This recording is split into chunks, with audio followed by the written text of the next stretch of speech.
Chers amis, bienvenue au podcast Jésus chez nous de la Société Spirit Rénovation.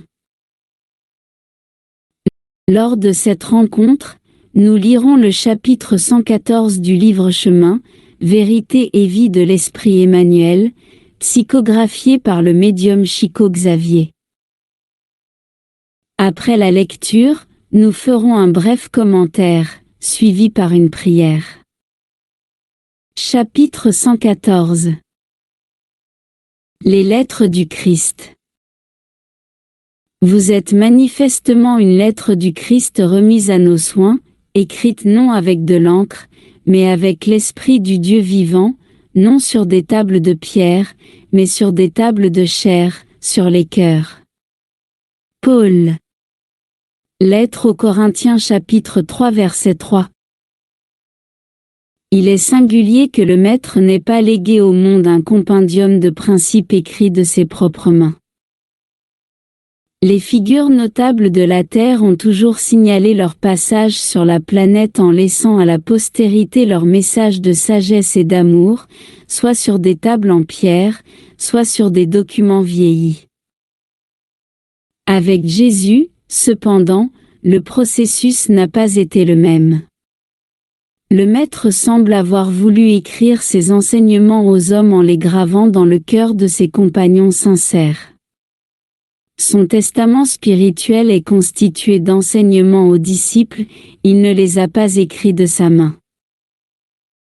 Les ressources humaines seraient insuffisantes pour révéler la richesse éternelle de son message. Dans la majorité des cas, les lettres et les raisonnements, vraiment humains, laisse place à la controverse. Pour cela, Jésus a gravé ses enseignements dans les cœurs qui l'entouraient et jusqu'à ce jour les apprentis qui lui sont fidèles sont ces lettres divines adressées à l'humanité. Ces documents vivants d'un amour sanctifiant du Christ palpitent dans toutes les religions et dans tous les climats. Ce sont les pionniers qui connaissent la vie supérieure, ils expérimentent le sublime contact du Maître et se transforment en son message pour les hommes. De nombreux conflits peuvent surgir relatifs aux pages les plus célèbres et les plus belles, néanmoins, pour l'âme qui s'est convertie en lettre vivante du Seigneur, s'il n'y a pas de vibration supérieure de compréhension, il y aura toujours le divin silence.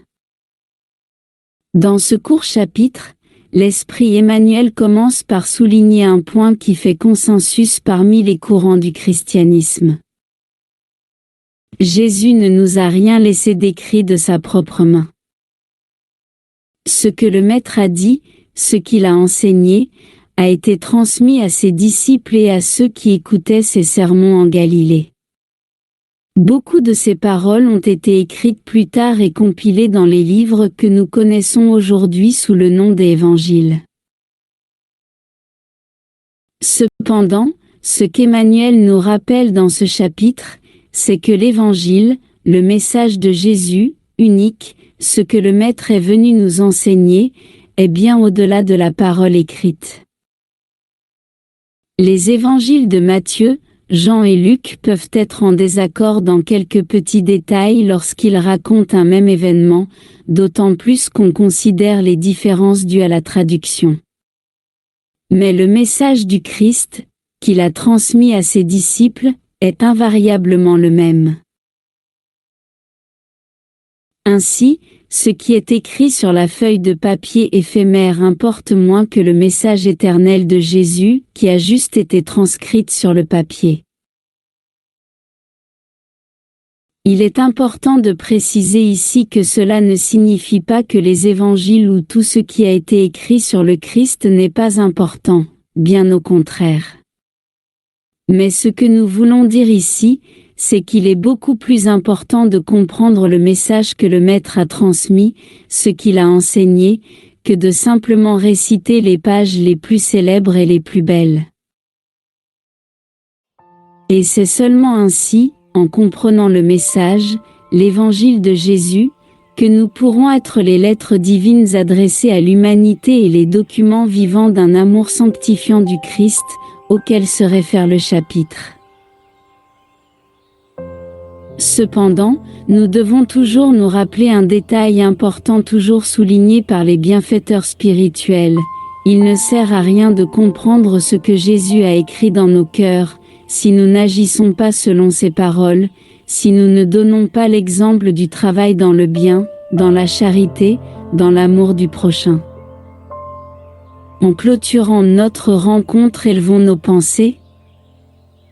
Ami et Maître Jésus, je te remercie pour un évangile de plus à la maison. Pour l'opportunité d'apprendre un peu plus de tes enseignements et de tes exemples d'amour et de sagesse. Je te remercie pour la lumière de ton assistance et de ton inspiration. Ami, soutiens les efforts que je fais pour vaincre mes mauvais penchants, en améliorant mes pensées, mes paroles et mes actions. Jésus, je prie pour toute l'humanité, pour la paix dans le monde et pour la transformation morale de tous. Ainsi soit-il. À bientôt au prochain podcast Jésus chez nous.